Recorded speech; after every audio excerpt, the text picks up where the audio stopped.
muy buenos días, bienvenidos a este miércoles, ya mitad Ya de miércoles, semana, sí. 7 y a 2 minutitos, así arrancamos noticias a las 7, una mañana fresca. Fresquísima otra vez, 16 grados, y ayer nos sorprendieron unas gotas que no teníamos en nuestro No horizonte. estaba en el radar a la mañana y a la noche.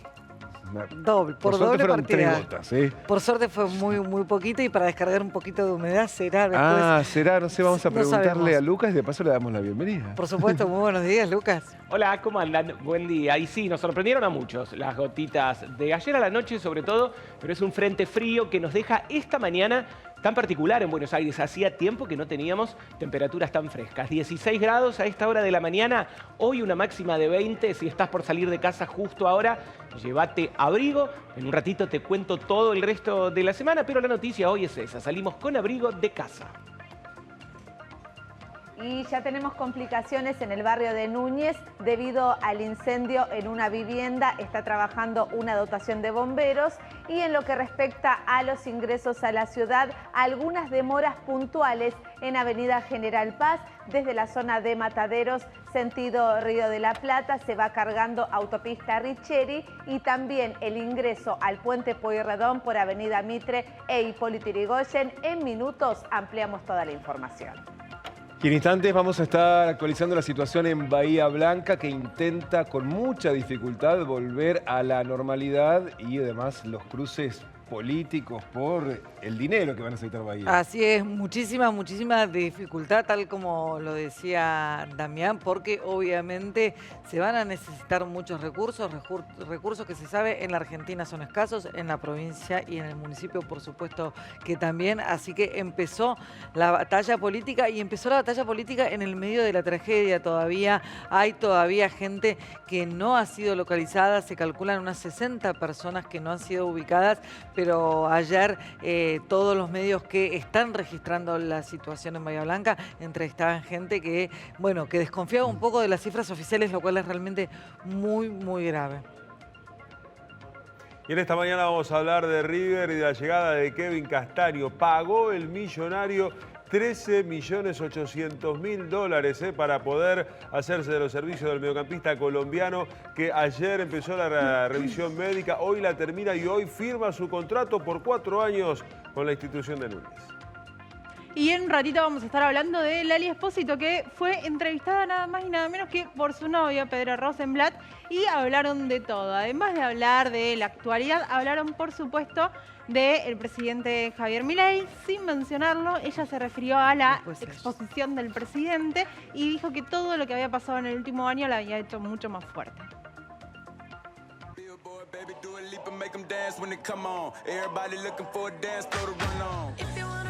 Y ahora sí te amplío el pronóstico del tiempo con imágenes de la ciudad de Buenos Aires, que permanece con un cielo nublado a esta hora de la mañana. Está bajita la humedad, claro. Las lluvias fueron el aviso de que un frente frío pasaba anoche por la ciudad de Buenos Aires y nos dejaba con viento sur y una mañana más fresca. Arrancamos con 16, pasaremos solamente a 20 grados esta tarde, con el cielo parcialmente nublado. Bastante nubosidad por momentos, se queda el viento del este luego del mediodía y esta noche volvemos a las temperaturas que tuvimos en esta última madrugada. Antes de la medianoche ya tendremos 17 grados y la semana por el momento sigue muy parecida, al menos un día más. En el pronóstico extendido podemos ver que mañana Buenos Aires todavía tiene viento del este, temperaturas casi sin cambios, entre 15 y 21 grados, y cielo parcialmente nublado, y aquellos que los asustó un poquito el frío. Tan rápido, dicen ustedes, en esta época del año vuelvo con el calor para el fin de semana, mínima de 15 y máxima de 23. El viernes, mínima de 19 y máxima de 24 para el sábado y máxima de entre 25 y 26 para el domingo. Así que de a poquito se empiezan a rrecuperar las temperaturas en una ciudad de Buenos Aires con su primer pulso frío del otoño.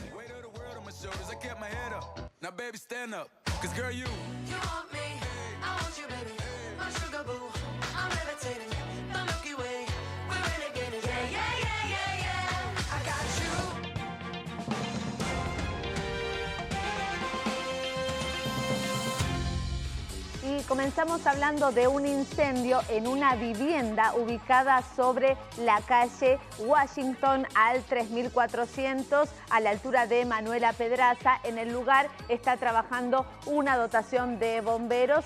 Afortunadamente los vecinos, justamente los habitantes de esta vivienda, fueron evacuados por los bomberos. Ya están siendo asistidos por los médicos del SAME.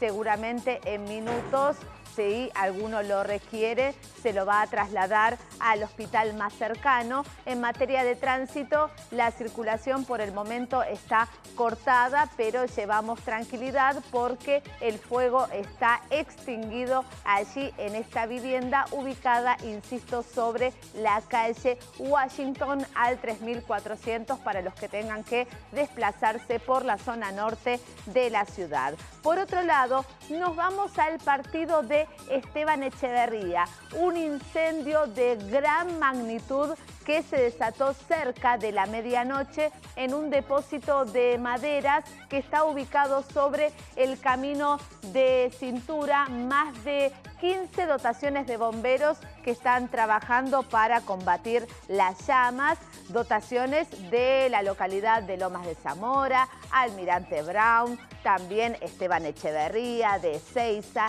Tristán Suárez. El fuego todavía no está extinguido, afortunadamente no hay personas heridas porque en el momento en el que se desata el incendio no había trabajadores dentro de este depósito, pero ojo porque además tomó a otra fábrica de carbón que está cerquita de esta fábrica de maderas allí en Esteban Echeverría. Así que para todos aquellos que tengan que tomar el camino de Cintura, les cuento que tenemos corte total, por supuesto, no solamente donde se encuentra ubicada la fábrica, que es Camino de Cintura a la altura de la calle Sorrento, sino que además en toda la manzana.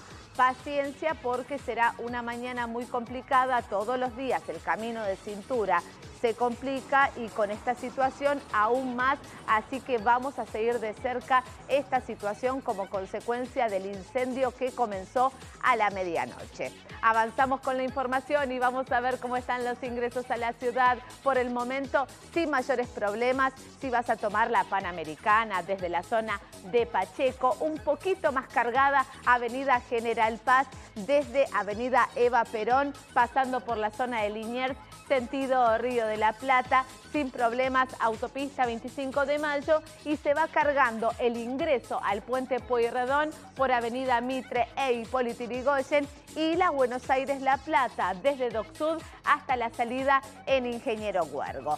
Actualizamos la info de servicios. ¿Te estás preparando para ir a trabajar? ¿Tenés que tomar el tren? Buenas noticias para vos. Están funcionando con absoluta normalidad, por eso lo vemos en color verde esperanza. Mismo panorama para los subtes, las 6 líneas y el premetro. Si tenés que volar, totalmente operativo, Aeroparque y Ezeiza, chicos. Muchas gracias, Laurita. Y actualizamos la situación de Bahía Blanca. A última hora, el fiscal general de Bahía Blanca, Juan Pablo Fernández, actualizó el dato seguramente más preocupante que tiene que ver con la cantidad de personas que no están encontrando. Y de hecho, decimos así, no están encontrando porque de eso se trató la explicación del fiscal. No está hablando de personas desaparecidas, sino que hay todavía un grupo, como anticipaba Virginia, de 60 personas a las que no están localizando. Tiene que ver también con que hay familias rurales, en las zonas rurales que todavía están totalmente anegadas, sin electricidad, que no han podido comunicarse, pero esa es la sospecha. Lo cierto es que sobre ellas no hay ninguna denuncia de que se las llevó el agua. Esa es la explicación y que por ahora las únicas 2 personas son las 2 chiquitas hackers, ¿no? Exactamente, dijo el fiscal que son personas incomunicadas, no desaparecidas, categoría que lamentablemente sí tienen las mellizas. Y también había llamados en total, que habían recibido 162 llamados en la fiscalía, que se lograron resolver la mayoría, pero todavía hay 60 reportes que no se fueron resueltos. Y por otro lado, sí, la búsqueda de las hermanas Hecker, que están en manos de 156 policías con perros y equipos que están buscando tanto en el agua como a pie para ver si las alcanzan a localizar. Y ayer veíamos las imágenes de las escuelas en Bahía Blanca. Entrevistamos una directora y mostró en qué estado había quedado una escuela emblemática de Bahía Blanca. Ahí estamos volviendo a ver las imágenes. En ese contexto, más allá de que buscaban, se apuntaba a que las clases arrancaran cuanto antes. Bueno, no habrá clases previsiblemente ni hoy ni mañana, y todo indica que seguramente será recién el próximo lunes que incluso algunas, no todas las escuelas puedan retomar la actividad. Sí, de hecho, finalizaron el relevamiento de las escuelas de Bahía. 232 son específicas de la ciudad de Bahía Blanca y detectaron que 56 tienen daños graves, como en el caso de la escuela especial que ayer estábamos dialogando con la directora y que no va a poder abrir ni siquiera este día viernes, como lo van a intentar con 101 escuelas que indicaron que están en condiciones óptimas de infraestructura, pero que requerían al menos 2 días más de trabajos de limpieza para retirar todo el barro y también desinfectar esos establecimientos, pero hay 56 con daños graves y 75 con daños medianos o leves que van a requerir algunos días más de los trabajos, no solamente en ese caso de desinfección, sino también para reponer material didáctico, bancos, porque en muchos casos directamente se los llevó el agua. Y hay una postal de esta hora de Bahía que tiene que ver con la comida que se está tirando, ¿no? Junto a la estación de ferrocarril de Bahía Blanca se dispuso un terreno para que aquellas familias que tienen comida en mal estado, las heladeras dejaron de funcionar, las lleven también de los comercios que venden alimentos y en medio de eso aquellos que tratan de ir precisamente en medio de la desesperación a buscar comida para alimentarse. Es una muestra de la desesperación, de lo que deja el temporal en la ciudad de Bahía Blanca. Ahí estamos viendo, ¿no? Los camiones que llevan a la basura, o sea, comida para descartar y las familias que la buscan. Y un riesgo para la salud, ¿no? Porque eso en definitiva se convierte en un basural a cielo abierto en pleno centro de la ciudad. Las crónicas relatan imágenes impactantes de camiones volcadores descartando comida en mal estado. Ese no parece tan mal, ese de la foto, ese jamón, pero seguramente... Claro, el tema es que si perdió la cadena de frío, exactamente, claro. Seguramente la fecha de vencimiento estaba marcando algo incorrecto. A todo esto, de a poquito también, como veníamos diciendo al principio, empieza a retomar algo de normalidad Bahía Blanca y en este caso, bueno, se empieza a restituir el servicio eléctrico, bueno, previsiblemente uno de los servicios más afectados por el agua y también más peligrosos a la hora, bueno, tanto de restablecerse como, bueno, en plena inundación, por supuesto. 70%, casi 80% es la cifra ahora de nivel de suministro.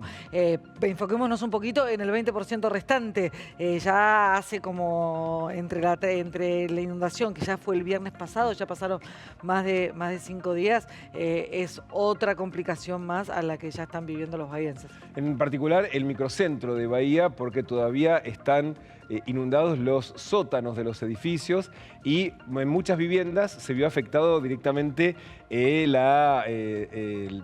los dispositivos propios del edificio, de modo tal que si bien se restableció el servicio público, pero no pueden tener luz en la propia vivienda, en los propios edificios, y eso va a demandar tiempo y también inversión por parte de los propios consorcios que hoy hay que decir, no tienen un centavo, porque son las mismas familias que han perdido todo, mucho.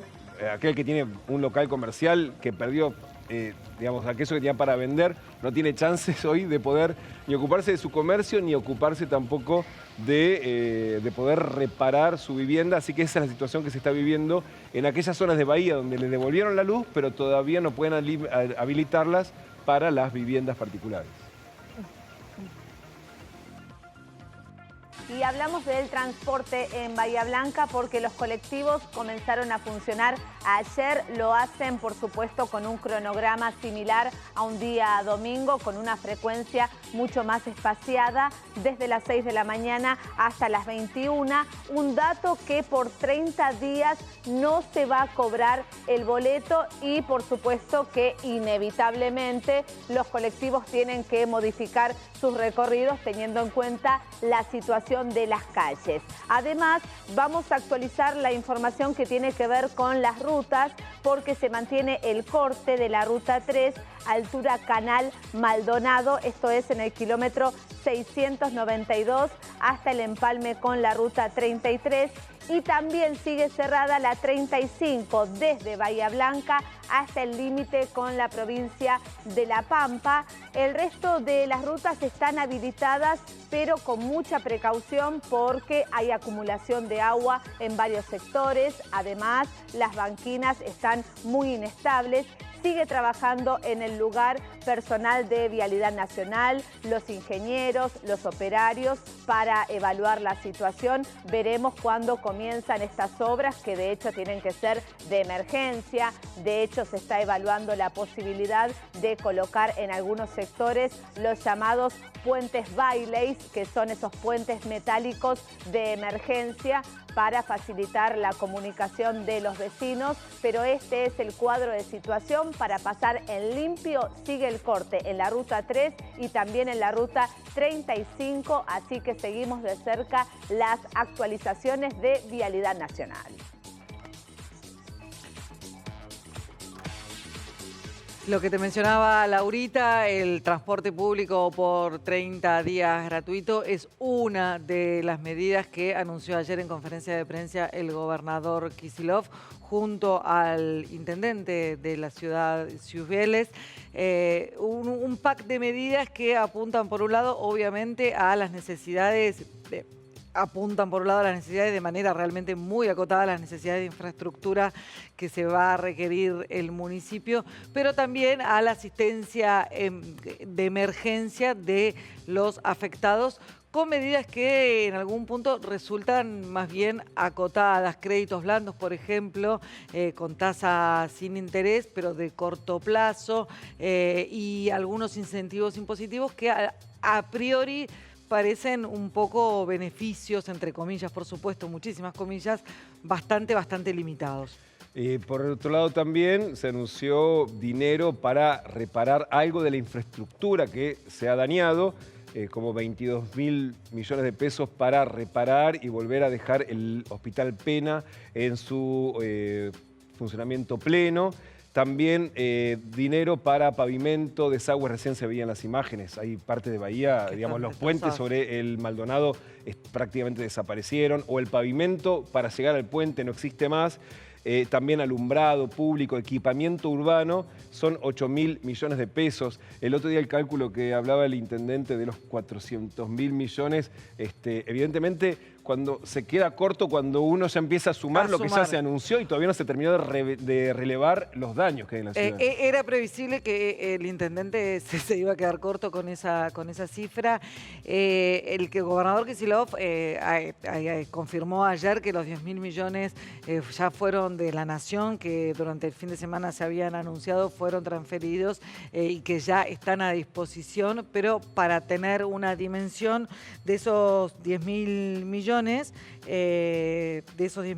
solo 8.000, por ejemplo, se gastan en esto que estaba diciendo, en reestructuración del pavimento y arreglos que en otro contexto serían menores en una ciudad. Son arreglos hoy por hoy fundamentales para hacer la ciudad vivible.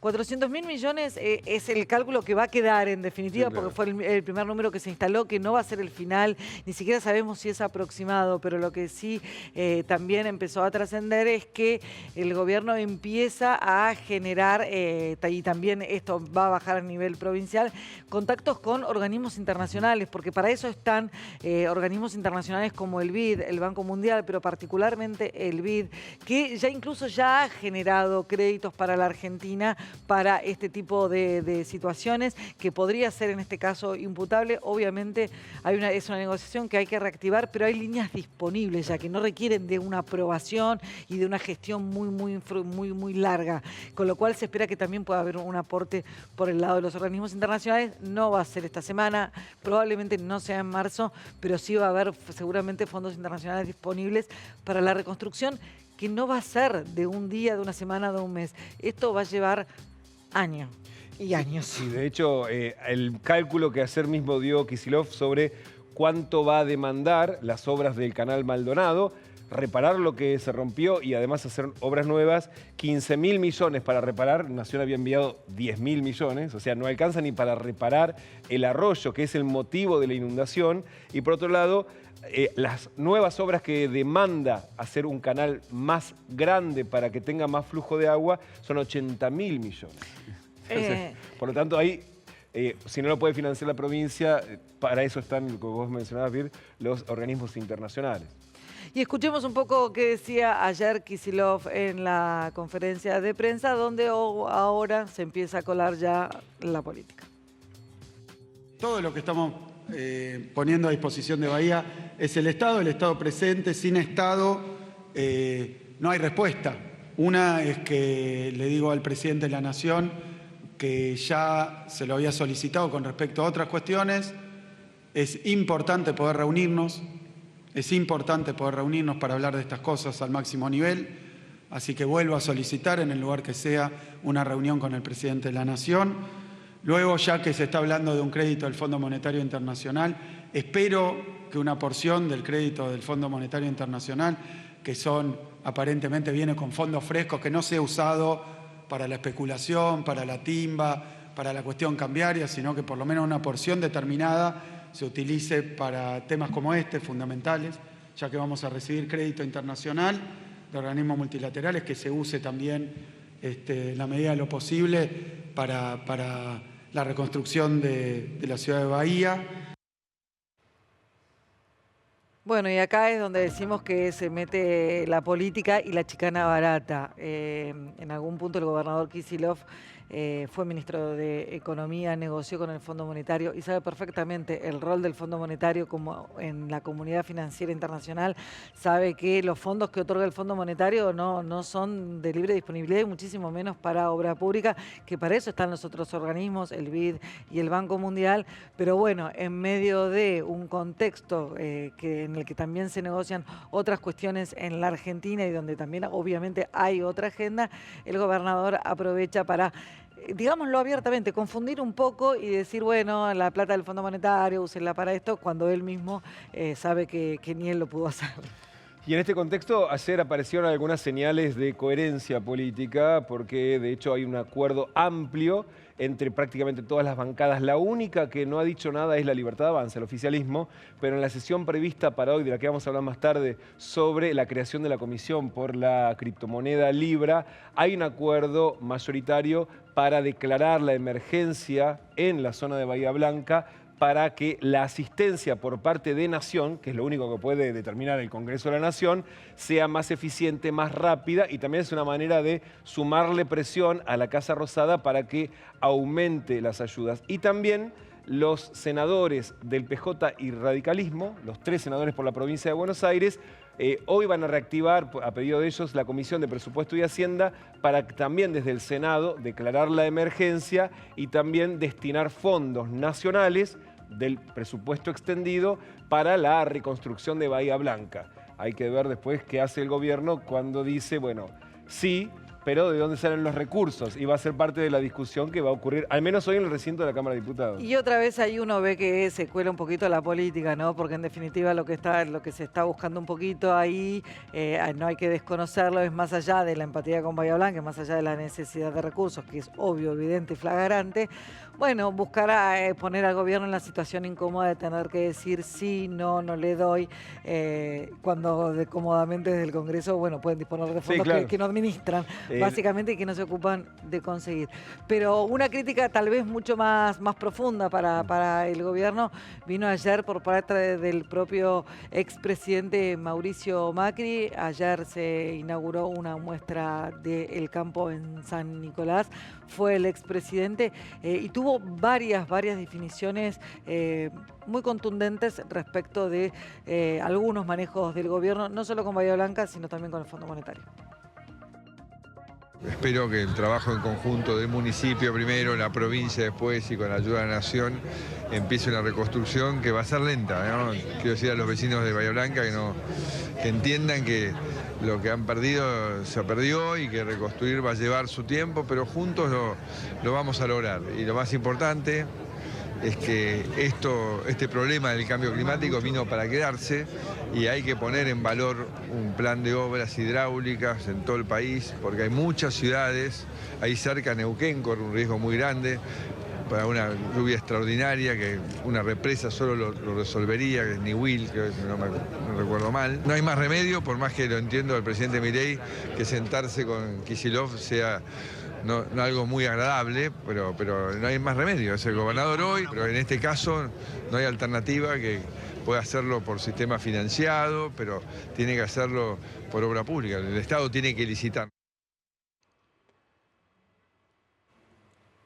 Y Bahía Blanca, sin dudas, fue escenario de un fenómeno meteorológico extremo y como tal hay muy baja tasa de recurrencia. ¿Puede volver a ocurrir? Sí, puede volver a ocurrir. Pero el fenómeno que afectó a Bahía Blanca no afectó solo a la ciudad de Bahía Blanca. Como todos sabemos, varias localidades de alrededor.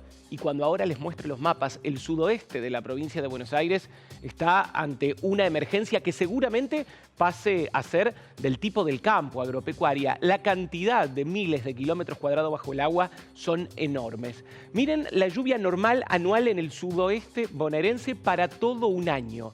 Está en el orden de los 600 milímetros, más o menos. A medida que nos vamos alejando al sudoeste de la provincia, van bajando estos totales. Para que tomen noción de lo extraordinario de este fenómeno meteorológico, vamos a ver a continuación distintos aspectos de la lluvia que ocurrió el viernes en Bahía Blanca. En 6 horas, solo en la estación meteorológica de Bahía Blanca, ubicada en el aeropuerto de Espora, llovieron entre 210 y 280 milímetros. ¿Por qué ponemos esta escala? Porque el dato de referencia del aeropuerto está en torno a los 260, pero estaciones automáticas extraoficiales muestran valores en esta escala. Si sumamos el rango horario a 2 o 3 horas más, en la siguiente placa vamos a poder ver que la cantidad de lluvia de Bahía Blanca en 12 horas superó ampliamente los 300 milímetros. Significa que lo que llueve en la mitad de un año aproximadamente, llovió en Bahía Blanca solo en muy poquitas horas. Vamos a la siguiente imagen para poder mostrarte este dato que te decía recién. 280 a 350 milímetros son los que llovió en Bahía Blanca. Ahora vamos a pasar este dato a mapas, porque yo te estoy mostrando un dato puntual y te hablé recién de que no solamente Bahía Blanca es la que está afectada. Este mapa, en principio, con baja resolución porque está hecho en base a datos de pluviómetros y alguna otra tecnología, nos muestra los valores más llovedores de esa jornada en el sudoeste bonaerense. Claramente el pluviómetro oficial de Bahía Blanca marcó más de 200 milímetros, pero todo el sudoeste bonaerense ya nos muestra una cantidad de precipitación realmente alarmante para el periodo en el que cayó. Veamos una imagen de satélite con un postproceso en el que podemos ver. Donde está mi mano está Bahía Blanca. Los colores grises son más de 300 milímetros de lluvia en menos de 24 horas. Esto incluye a la Sierra de la Ventana completa, incluye a Torkins, a Pigüé, a Coronel Suárez, llega casi hasta Tres Arroyos y llega al sudoeste del partido de Olavarría. Claramente el suelo tiene que responder de alguna manera y los drenajes impactan sin duda en los lugares más sensibles, los centros urbanos. Bahía Blanca demostró como punto sensible el desastre que puede hacer el agua cayendo en tan poco tiempo en el sudoeste de la provincia de Buenos Aires, en algunos casos con pendientes desde la Sierra de la Ventana y en los otros con poca pendiente, pero con un gran recorrido angosto por recorrer antes de la salida a la Bahía Blanca. Vamos a ver a continuación dos imágenes que para mí son las más impactantes que se han compartido en los últimos días. Esta es la provincia de Buenos Aires y el estado del suelo el 19 de febrero de 2025. Pueden ver en color azul las lagunas encadenadas y otros sistemas de lagunas de la provincia de Buenos Aires como referencia de cómo se ve una zona con agua. Miren ahora lo que pasó después de llover lo que llovió en pocas horas en Bahía Blanca. Todo el sudoeste de la provincia de Buenos Aires tiene un exceso hídrico que implica agua sobre la superficie. Aquí, la pérdida devastadora de Ushuaia es por el agregado del factor social, de infraestructura urbana y todo lo que eso indica en el sudoeste y particularmente en la ciudad de Bahía Blanca por la salida del agua. Pero tengamos en cuenta al resto de las personas que claramente son muchas menos, están distribuidas arealmente diferente, pero las tenemos en el sudoeste de Buenos Aires con agua sobre la superficie. Estos dos grandes arroyos que se ven aquí son el arroyo Azul y el arroyo Tapalqué, que cruza Olavarría, cruza Azul, cruza Cacharí antes de llegar a Las Flores.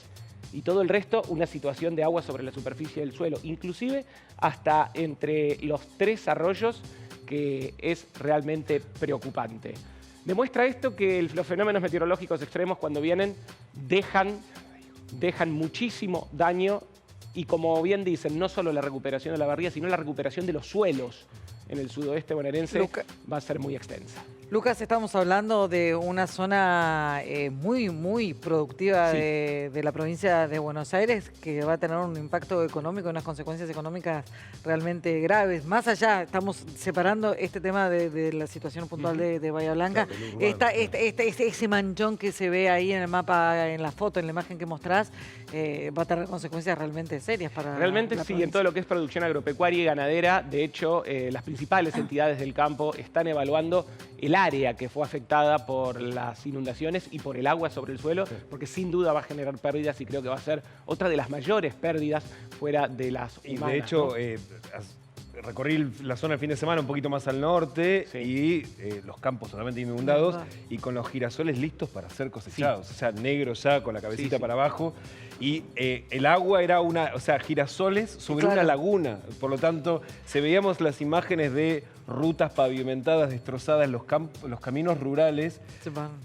Hasta que se retire el agua y después queda, digamos, el barro, se seque. Después, si lográs acceder al campo, se te pasaron varias semanas de la cosecha, lo cual empieza a complicar y mucho, desgraciadamente, se va a perder.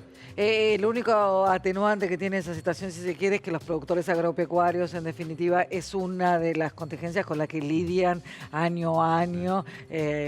Obviamente no siempre tienen estas situaciones, pero bueno, está dentro del margen de lo que puede llegar a pasar, a diferencia, por supuesto, de la tragedia de Bahía Blanca, que es de otras dimensiones y otras características. Y de hecho, volvemos a la tragedia de Bahía Blanca. Estamos en comunicación con Sergio Rojas, que es el coordinador del Tren Solidario, que venimos contando estos días, salió anteanoche de Constitución. Sergio, ¿ya llegó a la zona de Bahía Blanca? Buen día. ¿Qué tal? Buenos días, gente. Sí, estamos ya está en la zona de la estación de la Vitícola para empezar el proceso de descarga. Así que bueno, contentos, emocionados y bueno, esperando que podamos empezar a descargar las donaciones. Y bueno, estamos al final de esta cruzada número 54. Contanos, Sergio, ¿cómo es ahora el operativo? ¿Quiénes son los que van a retirar la mercadería? ¿Cuáles son las organizaciones que coordinan con ustedes los trabajos? Nosotros estamos coordinando con el Comité de Crisis del municipio, está también las Fuerzas de Seguridad Nacionales, y bueno, ahí estamos viendo, apenas estamos entrando a la estación para coordinar el proceso de descarga. La descarga, por supuesto, se hace en la estación. La distribución no necesariamente. No, la distribución nosotros no la hacemos. Nosotros como hicimos desde el inicio, la juntada de todas las donaciones en todas las distintas estaciones y la coordinación con el Comité de Crisis, que en este momento está haciendo el tema de Red Solidaria y Cáritas, que son los centros de distribución que están teniendo el municipio y el comité de crisis. Claro, porque ahí siempre hay un foco importante, ¿no? ¿Quiénes son los que tienen mayor músculo para hacer esta mayor experiencia? Y también, digámoslo, mayor transparencia a la hora de distribuir donaciones de una manera, digamos, razonable y no solo equitativa, sino razonable, lo que se necesita, a dónde se necesita, que a veces no es tan sencillo como uno dice, bueno, dono alegremente. Claro. Y además la logística de que efectivamente lo que uno lleve llegue a la persona que lo está eso necesitando. Por supuesto, claro. Exactamente. Sergio, decías que era... Porque ya tengo que bajar para irme a encontrar con el comité de crisis y necesito juntarme con ellos para poder organizar la descarga. Bueno, te liberamos, Sergio. Una última pregunta cortita. Gracias. De estas 52 cruzadas, en cantidad de elementos, ¿dónde ubicarías esto? No, está en el primer lugar. De estas 54 cruzadas, el primer lugar, estamos por encima de las 1000 toneladas de donaciones. Mirá. Bueno, que no deja de ser una buena noticia que habla bien de los argentinos. Sergio, muchísimas gracias. Te liberamos. Vaya a hacer lo que está mandado a hacer. Muchísimas gracias por hablar con nosotros. Bárbaro, gracias. Muy amable a ustedes. Y hablemos ahora de un fenómeno similar, claro, en distintas proporciones y en una zona orográfica completamente diferente. Anoche, una tormenta de proporciones inesperadas afectó a la ciudad de Córdoba. Llovieron en torno a los 70 milímetros en solo una hora y el resultado es este. Venían de una tarde ya muy complicada con algunos desbordes que son típicos de las crecidas repentinas de la ciudad de Córdoba, pero se complicó a la noche con llamados a los servicios de emergencia. En torno de las 160 llamadas a Defensa Civil, 29 árboles caídos, voladura de techos y 43 evacuados. Esta es la situación actual en una Córdoba que comienza esta mañana a normalizarse muy de a poquito. Los principales daños están relacionados a la inundación de viviendas, a la evacuación de personas que fue necesaria por esta razón y además a los árboles caídos, algunos sobre vehículos. Las zonas más golpeadas fueron Villa Monja, Bajo Pueyrredón, Remedios de Escalada, y la intensidad del agua realmente sorprendió a los vecinos. Nuevamente, en una zona orográfica complicada y con canales de desagote, 67 o 70 milímetros en solo una hora es una tasa de precipitación realmente grande. Desde las 18, explicaron desde Defensa Civil, empezaron a incrementarse las precipitaciones y esos 70 que se midieron en algunos sectores fueron, extraoficialmente, con pluviómetros no oficiales, 113 a 115 en la zona norte de la ciudad. Vemos imágenes de la costanera en ambas manos, que se convirtió en un cuello de botella para quienes intentaban justo a la hora del regreso a casa llegar. El agua, claro, corría sin tregua. Así sucede generalmente en las crecidas repentinas, esta con un poco más de caos, además de los cortes de luz, por el horario de movilización de las personas. Siempre que analicemos un desastre de esta envergadura, tenemos que analizar el ejido urbano, la hora en la que ocurre, el día de la semana y todos los daños que puede llegar a producir. ¿Vemos los árboles caídos? Creo que tenemos algunos videos al respecto. Estas son algunas de las imágenes de anoche, cuando luego de las lluvias y tormentas y con árboles afectados por la precipitación y el peso que esto provoca, una fuerte ráfaga de viento sur se hizo lugar en Córdoba y dejaba también este tipo de daños. Continúan trabajando para normalizar la ciudad. Estiman que para este mediodía, esta tarde, ya debería estar casi todo normalizado. Y de la situación de Córdoba volvemos a la de Bahía Blanca. Así es, nos vamos ahora a la iglesia Cacupé en Caballito. Ahí está Alan Zurita, donde se siguen recibiendo donaciones. Muy buenos días, Alan, ¿cómo estás?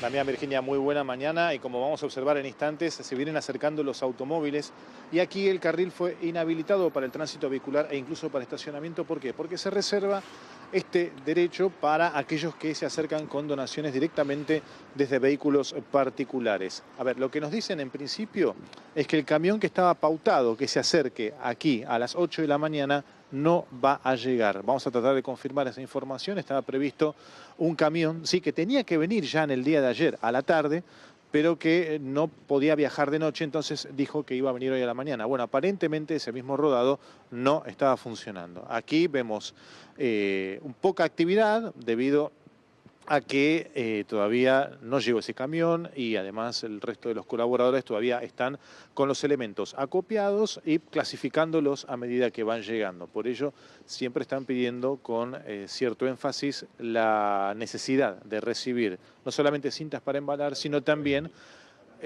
lo que tiene que ver con los marcadores indelebles, ¿sí? Para que ese rótulo, esa clasificación, no se borre con el roce, digamos, que hay con los distintos elementos. Alan, una cosa, ayer nos mostrabas, sí, que sobre todo por la tarde, que eso era una cantidad de donaciones acumuladas enormes. Lo que se ve ahora es el trabajo del día de ayer, que finalmente todo eso se subió a los camiones y se envió, ¿no? Exactamente. Y aquí estamos viendo todo el material que estaba en el patio externo, pero que no se pudo dejar allí por, bueno, cuestiones del clima. Claro, llovió un poco lloviznar, y sí. no se quería echar a perder ese material. Y aquí vemos cómo trajeron todo, también con un gran trabajo, ¿sí? Porque todo esto pesa mucho, requiere la ayuda de toda la comunidad, de todas las personas que están aquí en la zona, y no las zonas adyacentes tampoco necesariamente, pero que vienen, se acercan, y gracias a ello se puede de alguna manera hacer más rápido el trabajo y de esta forma poner todo en condiciones para que cuando llegue el rodado se pueda trasladar hacia la ciudad de Bahía Blanca y alrededores. A ver, vamos a tratar de confirmar esta información.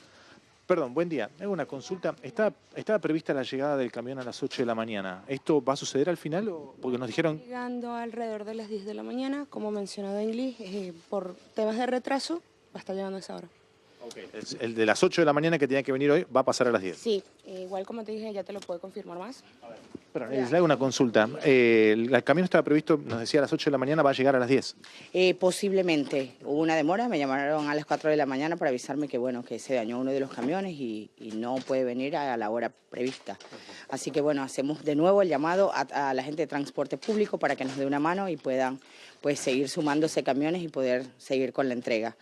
Y además de las donaciones que están recibiendo, ¿hay algún pedido en particular? Nos habían dicho el sacerdote, el párroco, la necesidad de elementos de botiquín de primeros auxilios, por ejemplo, palas, escobillones. Sí, aparte del rubro ferretero que estamos pidiendo palas, también estamos pidiendo rastrillos, estamos pidiendo carretillas. También le hacemos un llamado urgentemente a las droguerías, en este caso, para que nos den una mano con el tema de jeringas, soluciones, gasas, algodones para ser enviado también a los hospitales, antialérgicos, todo tipo de medicamentos que nos puedan ayudar para poder enviar a la gente de Bahía Blanca, que es la gente que realmente lo necesita. En este caso, la solidaridad es primordial para este rubro y, bueno, recordamos que también se necesitan baldes, trapos de piso, secadores, escobillones y escobas. Y las manos, por supuesto, para subir al camión todos los elementos. Sí. Realmente el trabajo del voluntariado es lo primordial, tanto acá como en Bahía Blanca, porque realmente es un trabajo que es duro. Ayer, gracias a Dios y a la Providencia, salieron 8 camiones. Hoy esperamos salgan 2, 3 camiones. También estamos como que un poquito bajo de mercadería porque es una realidad. Estamos enviando todo tiempo los camiones supercargados y bueno, seguimos que pueda seguir sumándose ese granito de arena que es un gran aporte para los bahienses. Muchísimas gracias. A ti. Sí, Virginia. No, quería consultar, ayer veíamos cómo se cargaba el camión y cómo salía el camión y bueno, y hablábamos de por ahí las dificultades para llegar o no llegar. Veo que salieron 8 camiones, decía recién.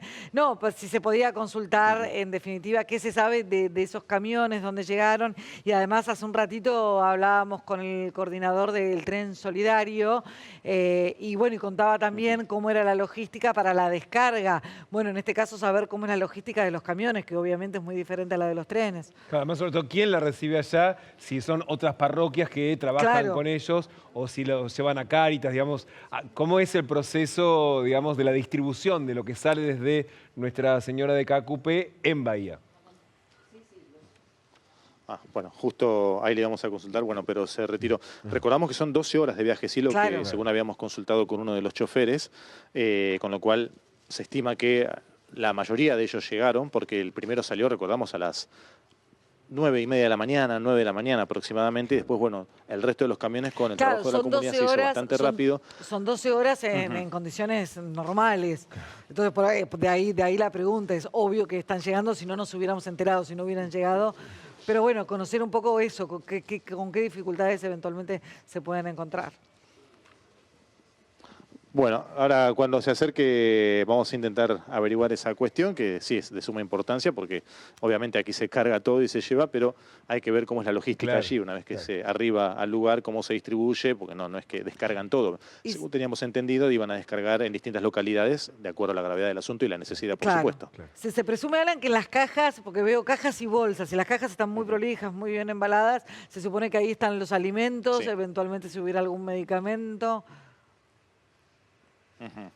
Acá tenemos, a ver, por ejemplo, alimentos, todo este rótulo de alimentos, claro, específicamente alimentos, hay para mascotas también hacia atrás. Mira, leche, me parece que toda esta parte, exacto, toda esta parte del depósito tiene que ver con lo comestible y más al fondo, en la parroquia, los elementos que tienen que ver con la indumentaria, zapatos, zapatillas.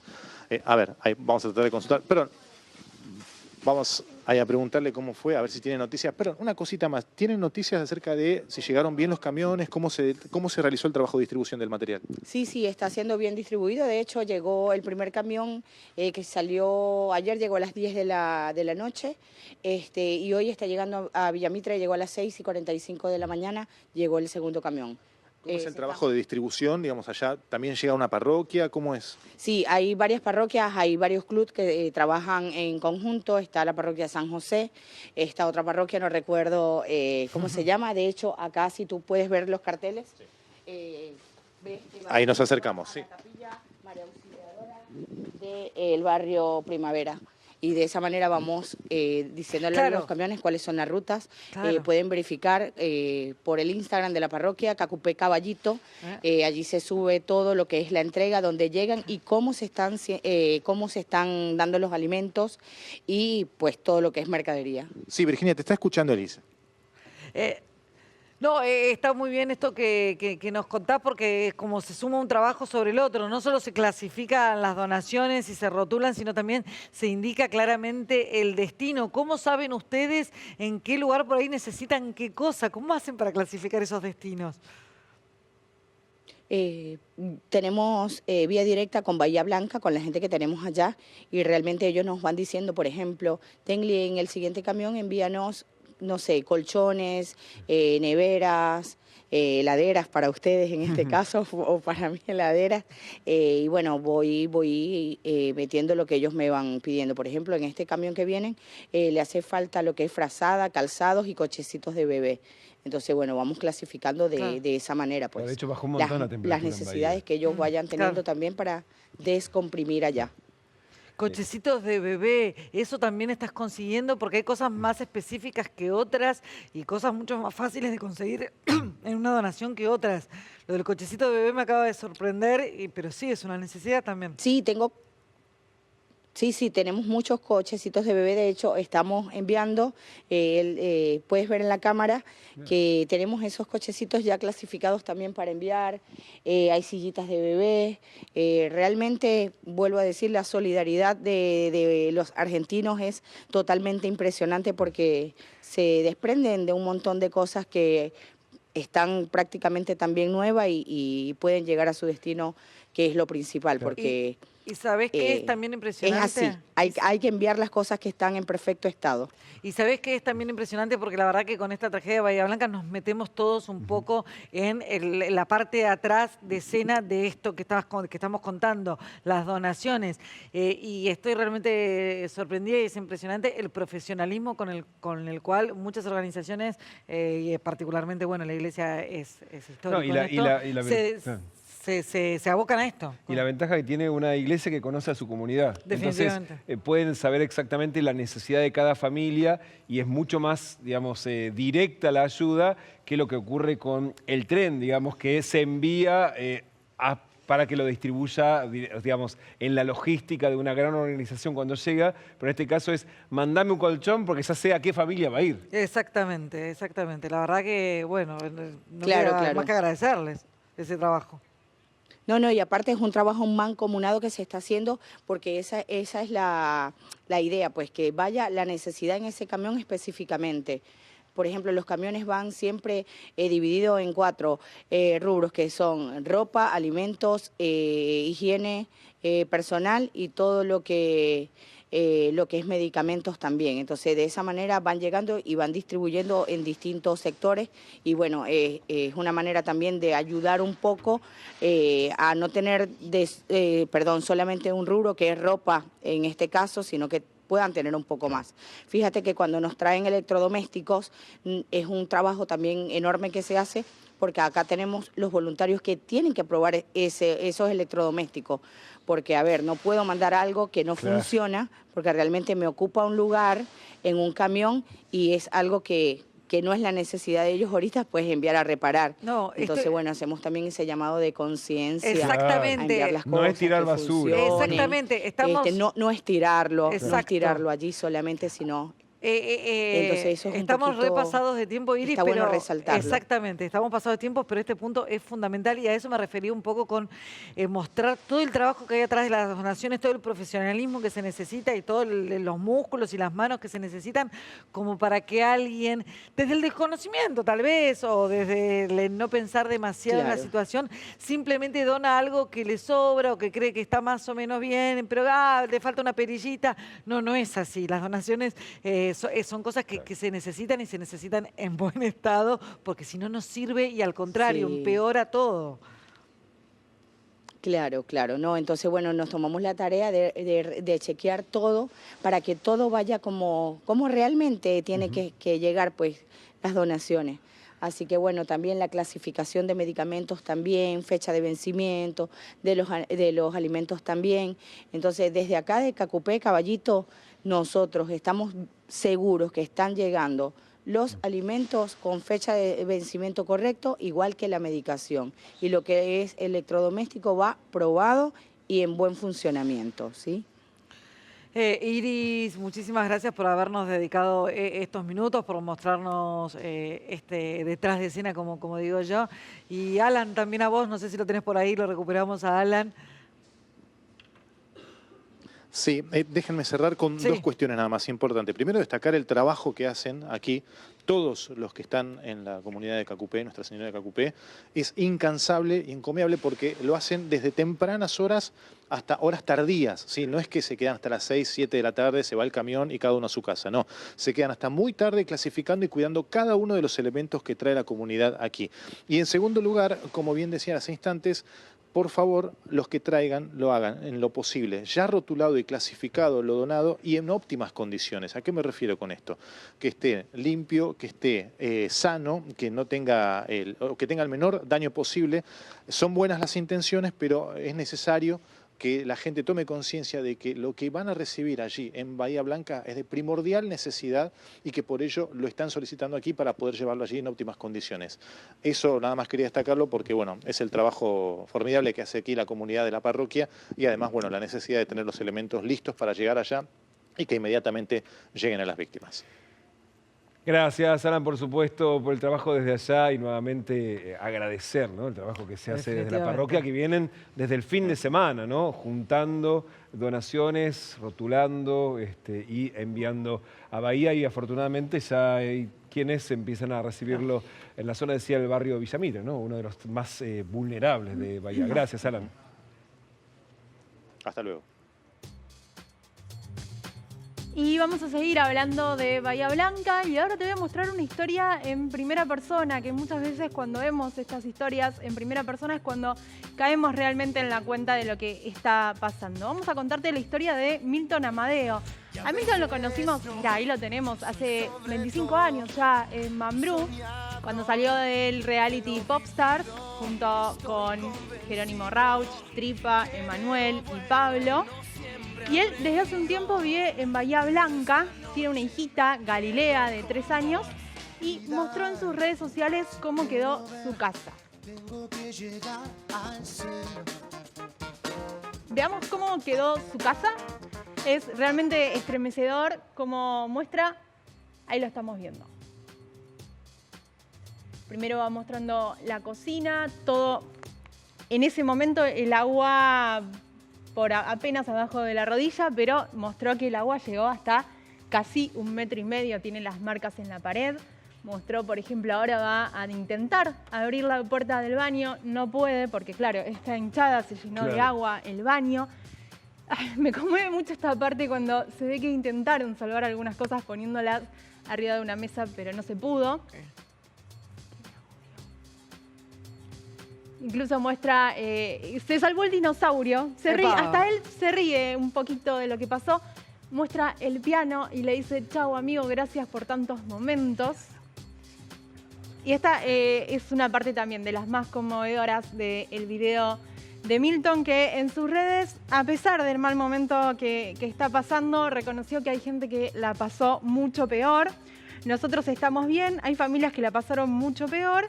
Y después en sus historias, en las redes sociales, fue publicando diferentes gestos solidarios que hay en Bahía. Hay gente que se está encargando de ir a arreglar cosas a las casas de manera gratuita. Ahí está hasta ahí está donde llegó el agua. Ahí es donde llegó el agua, mitad de la ventana. Uno se imagina en la casa de uno que le ocurra eso y decís... Sí, por eso ves que subieron cosas a la mesa ratona, pero finalmente no les sirvió de nada.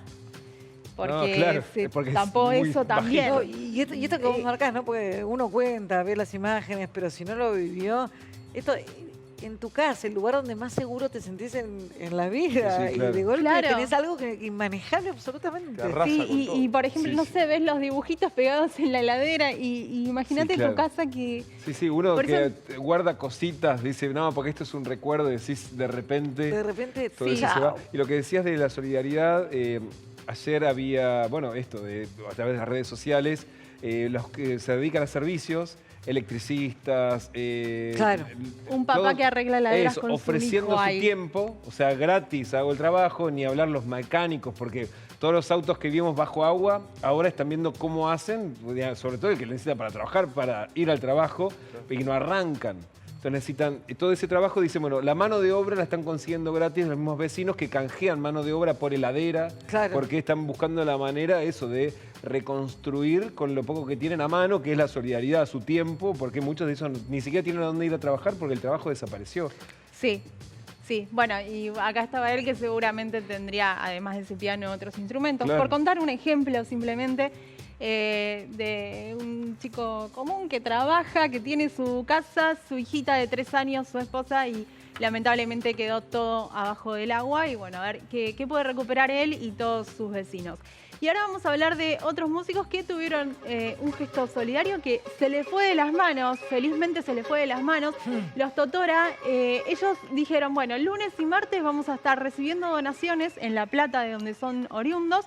Vamos a llenar nuestro Totora móvil, que es ese micro de 2 pisos, muy grande como lo vemos, y nuestra combi. ¿Qué pasó? Esto se fue de las manos, llegaron muchísimas más donaciones y después tuvieron ahí la encrucijada, pidieron a la gente que los estaba siguiendo en redes si alguien tenía algún transporte más para darles una mano, y así se fueron. 3 micros y una combi para Bahía Blanca, partieron ayer por la tarde. Ahí estamos viendo algunas imágenes, hay hasta juguetes, que parece algo trivial, pero en el medio de todo esto los nenes también necesitan contención, y un juguete es una sonrisa en este momento. Sí, exacto, y contención sobre todo.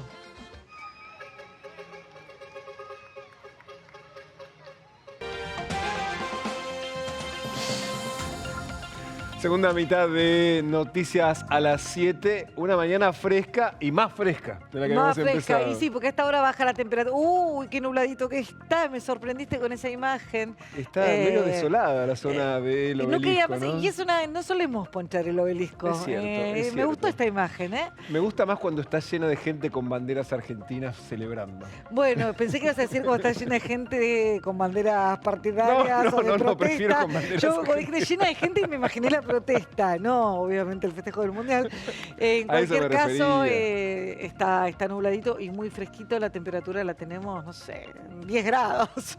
15,9. Lucas, ¿es así? Decinos que se va a poner lindo, por favor.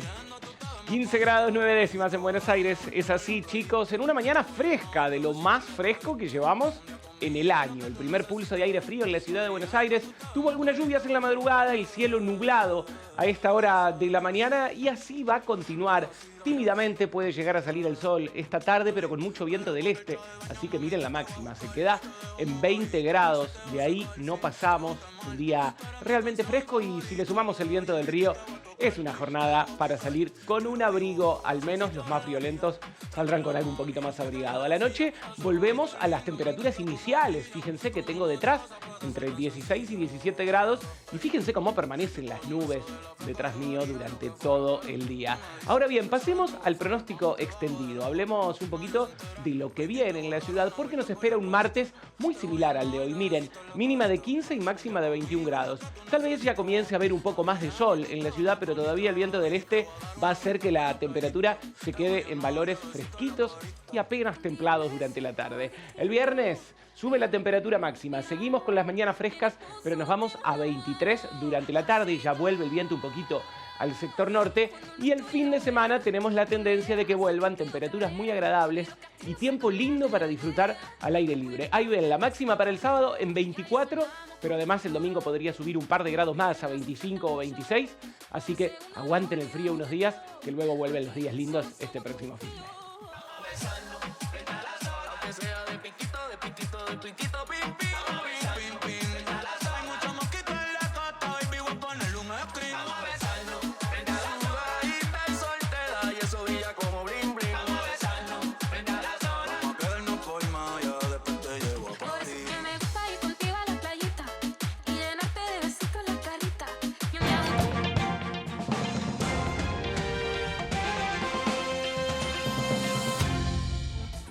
Avanza la mañana y se suman algunos inconvenientes en el tránsito. Tenemos un choque en donde en la Perito Moreno, en la salida hacia Gallardo. Allí se están generando demoras importantes ya desde el triple enlace de Lepiane, Perito Moreno, 25 de mayo, todo en dirección al centro porteño. Por otro lado, otro choque, en este caso en el barrio de Mataderos, avenida Eva Perón y Carué, chocaron dos vehículos, el tránsito parcialmente cortado y siguen trabajando en el barrio de Coglan, sobre la calle Washington al 3400 a la altura de Manuela Pedraza. Más temprano, un incendio desatado en una vivienda. Afortunadamente no hay personas heridas, por supuesto los daños materiales. Se mantiene el corte allí para todos aquellos que tengan que desplazarse por la zona norte de la ciudad. Lo más complicado a esta hora de la mañana pasa por Avenida General Paz, desde el empalme con el acceso norte, sentido Río de la Plata, y ya tenemos mucho tránsito en el centro porteño, Avenida 9 de Julio, el cruce de Corrientes y Callao, Avenida Huergo, Paseo Colón. Así está la zona del Obelisco a esta hora de la mañana. La 9 de julio, lo más complicado comienza ya desde Avenida San Juan, que recibe todo el tránsito que viene desde el puente Pueyrredón, pero por el momento en la zona del Obelisco el tránsito es fluido. Vamos a adelantar que a las 5 de la tarde se espera una marcha, la habitual marcha de los jubilados a la hora 17, pero en esta oportunidad se van a sumar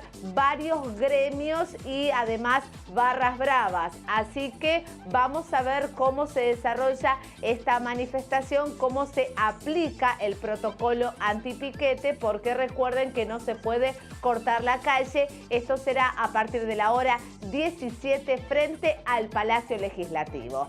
Hablamos de servicios, te estás preparando para ir a trabajar, tenés que tomar el tren. Buenas noticias para vos, están funcionando con normalidad. También los subtes, las 6 líneas y el premetro, y una mañana tranquila para volar, tanto en Aeroparque como así también en Ezeiza, chicos.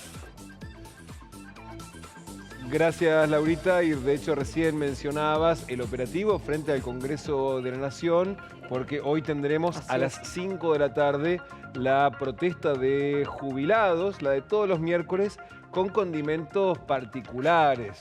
La de todos los miércoles, que no va a ser como la Claro. de todos los miércoles, ya te lo veníamos anticipando ayer, no solo la CGT, que se reactiva después de unos cuantos meses de muy bajo perfil y una relación sin dificultades con el gobierno, no solo la CGT dijo que va a participar activamente y convocó, sino la convocatoria a esto que pone muy nervioso al gobierno, que es los barra bravas, la participación de barra bravas. Y de hecho, ayer el Ministerio de Seguridad de la Nación difundió un comunicado advirtiendo a los barras sobre qué puede pasar si hay algún tipo de...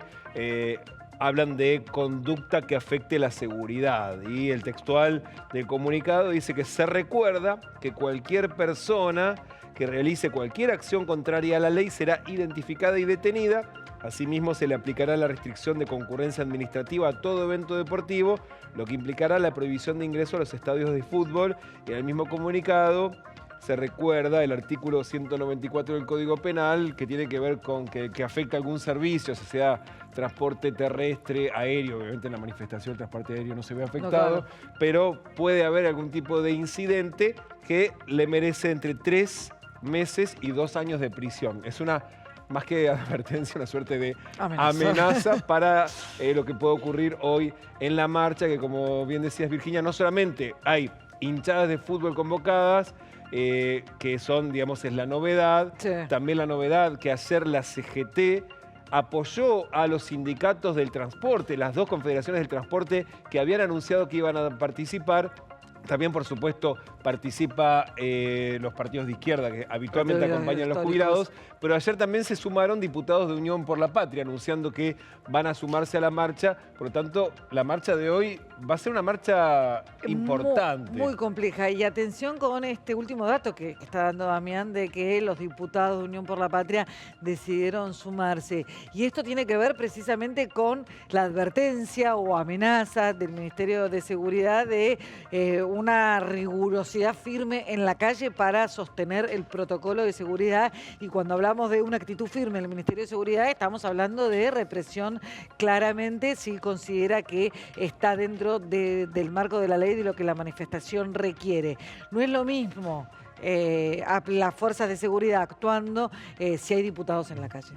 Requiere otra gravedad si eventualmente le suma una complejidad. La complejidad ya de movida que hay en una marcha que se puede recalentar con jubilados presentes, no son chicos, son jubilados, eso ya es muy delicado. Si además también tenés diputados, bueno, reviste una gravedad diferente si hubiera un incidente desagradable, por llamarlo de alguna manera. Y mencionabas el respaldo de la CGT, que ayer rompió esta tregua que mantenía con el gobierno nacional. Hubo ayer plenario del Consejo de la CGT. Faltó solo un representante que se excusó porque estaba en la OIT, Gerardo Martínez de la UOCRA, que precisamente es tal vez el más cercano ahí al gobierno, amigo, pero claro. Estaba excusado porque estaba en Ginebra. Pero el resto fue, en su totalidad, estuvo Moyano.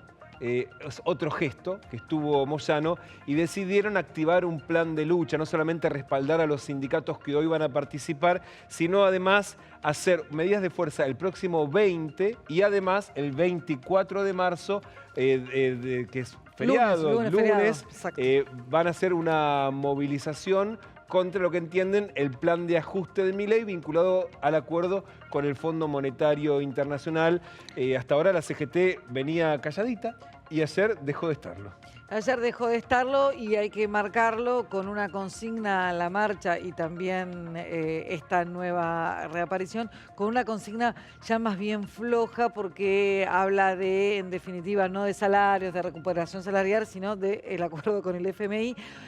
Algo que ella es una consigna, si se quiere, algo remanida, y en definitiva esconde por ahí la voluntad de no ir a fondo con el gobierno. Voy un poco contra el gobierno, después veo que tanto. Un dato para acompañar eso: marchan un feriado.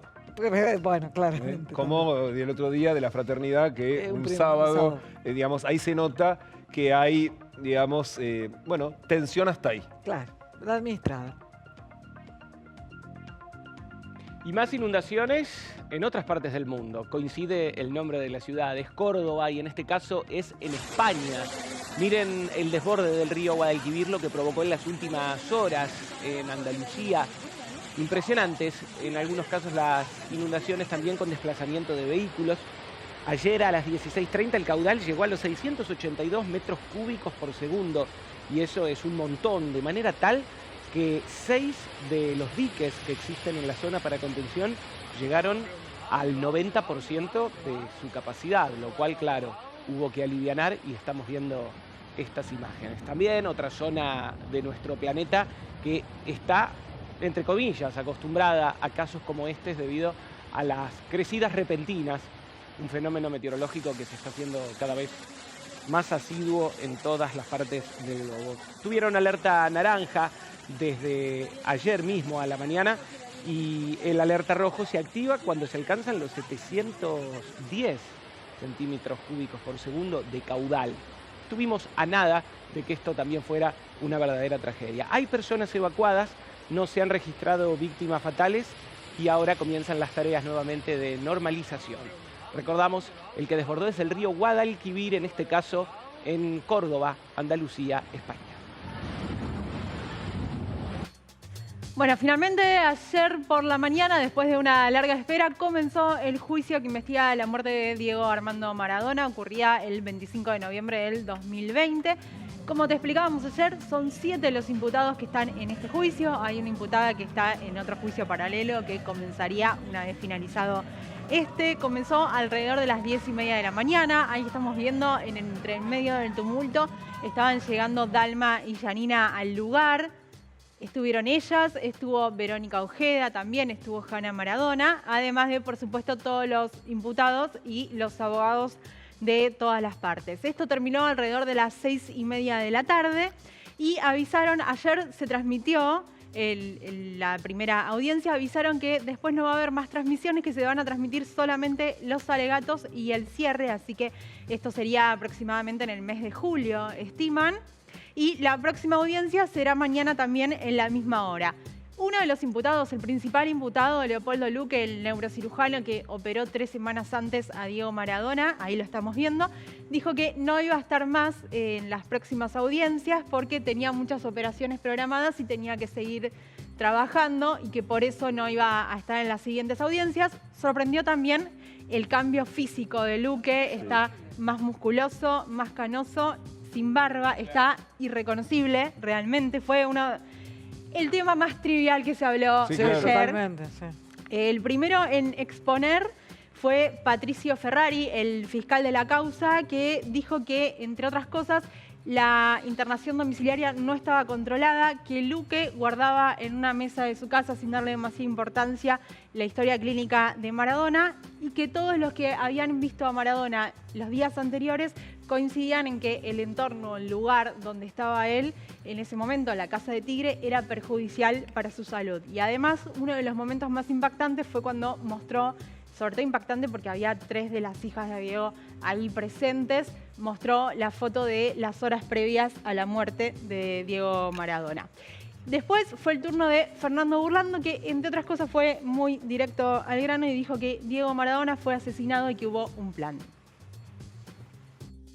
Fue asesinado y para esa tarea alguien que todavía se oculta en las sombras, convocó a un equipo de profesionales de la salud para matarlo de una manera silenciosa pero igualmente cruel. La desidia, el desinterés, la locura, las acciones demenciales, premeditadas, alevosas y a sangre fría estuvieron presentes en este hecho. Porque esa modalidad de internación domiciliaria fue decidida, en principio, bajo engaño de la familia. Bueno, ahí escuchábamos a Fernando Burlando insistiendo en que hubo un plan para asesinar a Diego. Después del turno de Fernando Burlando fue el turno de los abogados defensores. Algo importante, los imputados no decidieron tomar una defensa conjunta, cada uno decidió tener su propia defensa.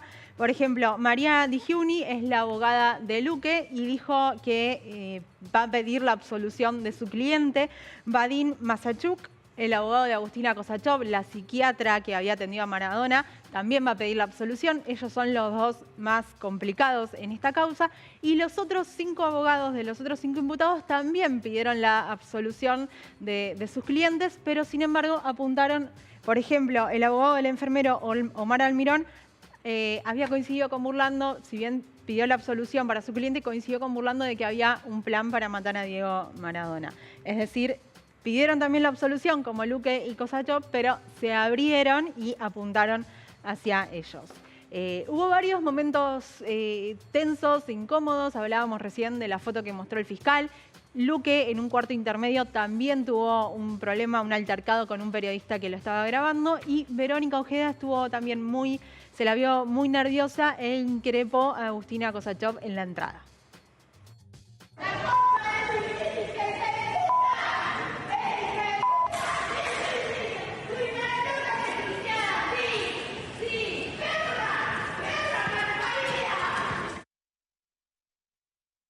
Bueno, ahí la estábamos escuchando a Verónica Ojeda, que estaba muy nerviosa. Dalma, Janina, Hanna pudieron mantener mucho más la calma. Después, bueno, Verónica estuvo un poco ahí descompensada. Ya está bien, hablé con Mario Baudri, Verónica está bien. Y sobre el balance del juicio dijo, vamos avanzando de a poco, pero vamos avanzando. Esto tiene un final y eso es lo importante, dijo Mario Baudri al ser consultado sobre su balance de esta primera audiencia.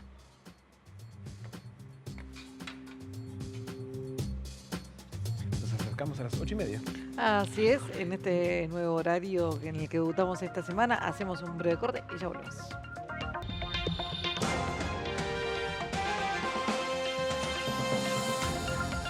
Último bloque de noticias a las 7. Abrimos con una información de último momento. El presidente Javier Milei arribó hace instantes a Bahía Blanca. Llegó de sorpresa, no estaba prevista o por lo menos no había sido comunicada oficialmente. Llegó por supuesto con la ministra de Seguridad Patricia Bullrich y también con su hermana Karina Milei.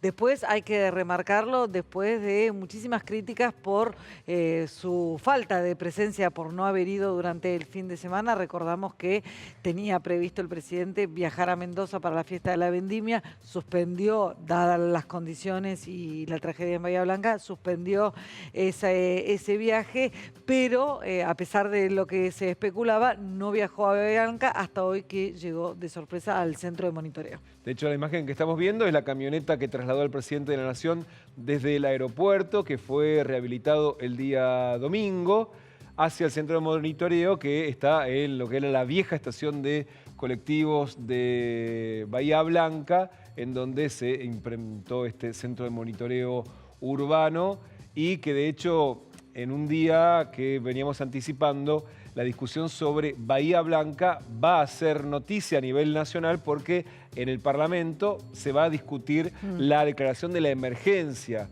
para Bahía Blanca y como habíamos dicho hasta ahora, todos los bloques acordaron apoyar la resolución de declarar la emergencia por 90 días, que esto implica la posibilidad de enviar dinero más rápido, la asistencia más directa, y hasta ahora el bloque de la Libertad Avanza no había dicho nada. De hecho, por ahora se mantuvieron al margen de la discusión, de modo tal que el presidente gana iniciativa en medio de la discusión estando en el lugar. Definitivamente, y hay que marcar que estas imágenes que estamos viendo no son oficiales, es decir, no las está distribuyendo el gobierno nacional, a diferencia de lo que viene ocurriendo hasta ahora, donde el propio Ministerio de Seguridad está generando contenido de alguna manera, con imágenes, con videos, respecto de la visita de Patricia Bullrich. No es este el caso porque había cierta preocupación en el gobierno de cómo enmarcar una eventual visita que se está dando ahora del presidente a Bahía Blanca, esta cuerda entre que no se tome como un proselitismo o una actitud demagógica y la necesidad de que un presidente esté presente en medio de una catástrofe. Exactamente, no nos olvidemos que además ayer el gobernador Kicillof estuvo en Bahía junto al intendente, le reclamó al presidente dialogar con él y hoy aparece Milei en forma directa. Hay que ver si en este contexto hay algún tipo de anuncio de apoyo a Bahía más allá de los 10.000 millones de pesos que se enviaron para la emergencia inmediata el fin de semana.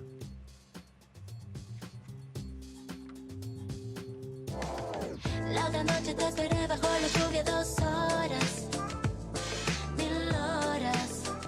Y luego de algunas precipitaciones que ocurrieron esta madrugada, sopla viento del sector sur en Buenos Aires y amanecimos con una jornada fresca, la más fresca en lo que va del año. El cielo está nublado, las temperaturas están recién ascendiendo a los 16 grados y fíjense, con la permanencia y cambio de viento al sector este, la máxima no pasa más allá de los 20 grados con algún sol tímido después del mediodía. No esperen mucho más de esta jornada, ya que el viento continuará del este durante toda la jornada. Y tampoco esperamos muchos cambios para el día de mañana. El pronóstico extendido para la ciudad de Buenos Aires nos habla de un martes con las mismas temperaturas, entre 15 y 21 grados. Tal vez con un poco más de sol, pero todavía con viento del este. Ya rota al norte el viento a partir del viernes y nos vamos a 23 grados de temperatura máxima y vuelve el buen tiempo con temperaturas muy agradables tanto el sábado como el domingo. No vuelve el calor intenso, las máximas se van a 24 o 25 grados. La otra noche te esperé bajo la lluvia 2 horas, 1000 horas, como un perro. Y cuando llegaste me miraste y me dijiste loca, estás mojada, ya no te quiero.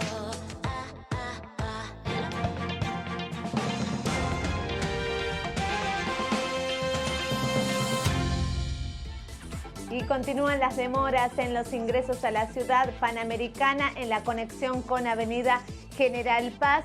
Se liberó la calzada luego de un choque en la salida hacia Gallardo de autopista Perito Moreno. Y para los que vayan a tomar la Buenos Aires-La Plata, tengan en cuenta que hay un vehículo detenido por desperfectos mecánicos en el kilómetro 4, sentido hacia el centro. Así están las principales arterias porteñas: cargadita Avenida 9 de Julio, la zona del Congreso Nacional, Rivadavia y Callao. Mucho tránsito por todo el Bajo Porteño, Huergo, Madero, Alem, Paseo Colón.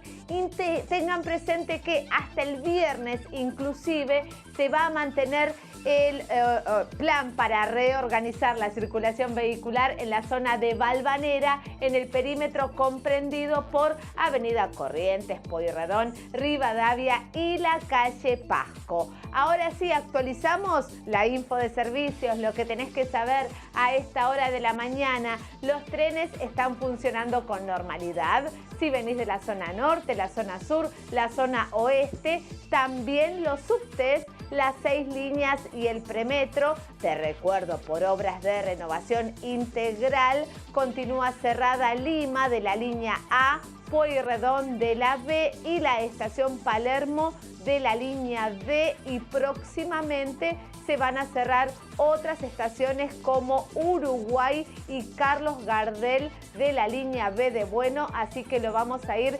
informando en las diferentes salidas. Si tenés que volar, está operativo Aeroparque y Ezeiza, y anticipamos los cortes y las marchas programadas para esta jornada de día miércoles. Lo que tenés que saber antes de salir de casa, porque vamos a tener una jornada bastante intensa, cargada y movida, así que paciencia, principalmente si tenés que tomar la calle Fray Cayetano. Hay un corte total debido a obras entre Bacacay y Yerbal. También continúan los trabajos de mejora en Mendoza entre Vuelta de Obligado y Cuba para todos aquellos que tengan que circular por la zona de Belgrano y de Núñez. Y recuerden, a las 5 de la tarde, movilización de jubilados. Se van a sumar otros gremios y también hinchas de fútbol, barras bravas en realidad, allí frente al Congreso Nacional, Avenida Rivadavia y Callao. Seguimos de cerca este tema durante toda la jornada. Muchísimas gracias, Laurita. En el plano económico, tembladeral internacional por lo que se conoce de la política arancelaria de Donald Trump. Está generando mucho nerviosismo en los mercados y también empieza a generar un impacto muy directo en la Argentina. Para empezar, hoy empezaron a regir los aranceles extraordinarios, podríamos llamarle, que Trump aplicó al acero y al aluminio. Había una expectativa de que con una negociación la Argentina quedara exceptuada de ese 25% de impuesto a la exportación e importación para el caso de Estados Unidos de acero y aluminio argentino. Sin embargo, eso no ocurrió y hoy entró a regir ese arancel. Son unos 600 millones de dólares que exporta la Argentina a ese país, con lo cual, bueno, es un impacto que se deberá compensar y negociar eventualmente en los próximos meses. Hay un antecedente de que una vez ya vigente el arancel se haya recortado, pero en principio la noticia es mala, particularmente para el único y principal fabricante de aluminio en Argentina, que es Aluar, la empresa que está en el sur de la Argentina. Con un condimento, esto que genera, no para la Argentina específicamente, pero sí para todos los países como la Argentina, denominados emergentes, que es la tensión financiera que está generando esta política arancelaria. Y el último episodio más tenso es el que se vivió con Canadá. A todo el mundo los aranceles que aplicó Donald Trump son de 25%. A Canadá había decidido aplicarle un 25% adicional, 50%. Es una locura, ¿no? Eso es, bueno, imagínate, es como prácticamente subirle 50% el precio, una medida a la que Canadá respondió con muchísima firmeza, que prácticamente con una medida financiera que prácticamente amenazaba con, bueno, derrumbar el mercado, por lo menos por un par de días, de una actitud realmente muy arriesgada, la de Canadá también, con lo cual el gobierno desaceleró, el gobierno de Estados Unidos, y dio marcha atrás y solo va a aplicar el 25%, igual que a la Argentina, y eventualmente otra vez en ese caso se abrirá un compás de espera de negociación, pero por el momento están vigentes. Y la política arancelaria de los Estados Unidos es parte de la administración de la política exterior que está llevando adelante Washington, y que ayer tuvo otro capítulo, no en el continente americano, sino de hecho con las negociaciones que está realizando con Ucrania, y en este caso en Arabia Saudita, una reunión de alto nivel con el secretario de Estado, Marco Rubio, y también el canciller de Ucrania, que se pusieron de acuerdo en la posibilidad de aceptar un alto el fuego por 30 días en el conflicto bélico con Rusia. De hecho, el que comunicó la decisión de que está dispuesto a aceptarlo es el presidente de Ucrania, Zelensky, que dijo, bueno, ahora la pelota está del lado de la cancha de Rusia, porque de hecho es el actor que ayer no estuvo en esa reunión, y dice, si vamos a aceptar un alto el fuego, falta la otra parte, y de hecho es el mensaje que ayer envió Zelensky. ¿Qué van a hacer los rusos? Esto decía. І сьогодні в розмові була пропозиція саме американської сторони зробити перший крок одразу далі. І на 30 днів спробувати встановити повне припинення вогню. Не тільки щодо ракет, дронів і бомб, не тільки у Чорному морі, а також по всій лінії фронту. Україна сприймає цю пропозицію. Ми вважаємо це позитивним. Ми готові зробити такий крок. Bueno, ahí la estamos viendo a Lali Espósito de la mano con Pedro Rosenblatt, porque él inauguró la nueva temporada de su canal de streaming Gelatina, su programa Industria Argentina, y su primera invitada fue Lali. De hecho, ella cuando llegó bromeó, nunca había besado a un conductor en la boca. Bueno, este era un caso especial y bueno, en la entrevista por supuesto recorrieron varios temas. Por ejemplo, ella le contó que efectivamente el tema Mejor que Vos se lo había escrito para él, nunca lo había dicho públicamente. Habló de su próximo disco que va a salir después de los primeros 2 veles que va a dar el 24 y 25 de mayo. Y sobre este disco justamente dijo que toda la exposición que tuvo tras los cruces con Javier Milei la ayudaron a poder hacer este nuevo trabajo. Decir cosas serias, ¿eh? Bueno. Se ve que hay que hablar en serio. Bueno, vamos a hablar. exposición con respecto a lo público, con el presidente y todo eso, también me invitó, no me obligó, me invitó, y yo acepté esa invitación que me hice, como a meterme un poquito para adentro, pensar con claridad, hacer un mejor disco que el que tenía pensado hacer, porque creo que hice un mejor disco del que tenía pensado. De bronca que tenías. No, ni siquiera de bronca, al revés, de amor que tenía. De todo eso que estaba pensando y sintiendo positivo de la época, de mi propia vida, de qué tengo para decir a mis 33 años, que no es lo mismo que los 20 y pico. Creo que represento todo lo que en algún punto detestan, ¿no? Soy mina, soy exitosa, ese éxito lo tienen que bastardear con alguna mentira, con alguna cosa, porque no puede ser que a mí, siendo mina, sea mi jefa de mi proyecto, me vaya bien, no cague a nadie. Por ejemplo, el presidente siempre se expresó de una manera muy chota conmigo, con María Becerra, por ejemplo. No vi nunca que mencionara a ningún otro artista varón que se haya expresado como sí sucedió. Bueno, ahí la escuchábamos a Lali. Daba la sensación como que Pedro le quería meter más fichas. Lo hiciste desde la bronca y ella esquivaba un poco. Sin embargo, terminó hablando de todo. Sí, menos mal que esquivaba. Y menos mal que bajó la exposición y se metió para adentro. Porque si no, no quiero imaginar. Pero eso fue antes. Eso fue antes. El verano pasado. Y después Claro. de meterse para adentro repensó y dije, no, vamos con todo. Sí. E hizo el mejor disco. Y dijo que Sí, quiso el disco no buscar era tan una bueno. Ese faceta es un más punto. rockera Sí. y qué bueno, y que todo esto también lo ayudó, porque en un momento dijo, bueno, yo soy artista y ¿qué puedo hacer con esto? Bueno, respondo a través de mi arte. Lali también habló del conflicto con Eyal Moldavsky, que se había referido a una relación que había tenido con una actriz clase A.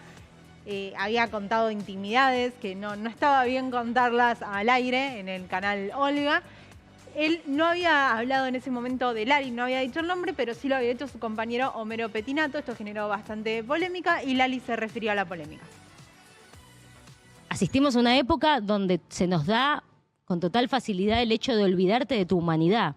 De hecho, cuando alguien comete un error, que esto es algo que vemos todo el tiempo en las redes, en los streamings, cuando alguien comete un error, esta cosa de la cancelación ¿viste? Y como de señalar ese error que aparentemente el otro cometió, lo hacemos todos desde el yo virtual, como si todos no cometiéramos errores, como si ¿viste? Que no estoy justificando los errores, ¿no? Estoy diciendo que cuando uno comete un error, ¿no? Y pide perdón, se tiene que preguntar a partir de esta época, ¿está pidiendo perdón mi yo virtual porque está sufriendo mi yo virtual ese ataque? ¿O estoy pidiendo perdón yo por algo que humanamente hice mal, ¿no? Entonces yo me hago esa pregunta todo el tiempo. ¿Yo qué clase de persona pública quiero ser? Pero sobre todo, ¿qué clase de persona quiero ser? Bueno, ¿vos qué clase de persona querés ser? No, yo la que se va a esta hora porque... Sí, igual yo no tengo un yo virtual muy desarrollado. No, bueno, yo te dije coincido mucho persona. mi yo virtual con mi yo no virtual, ¿eh? Sí, bueno, y el público. Porque el público, claro. el virtual, son muchos yoes juntos. Sí. Todos los yoes que hay acá sentados en esta mesa se van hasta mañana a las 7 de la mañana en punto cuando nos reencontramos. ¿Correcto? Correcto. Hasta mañana.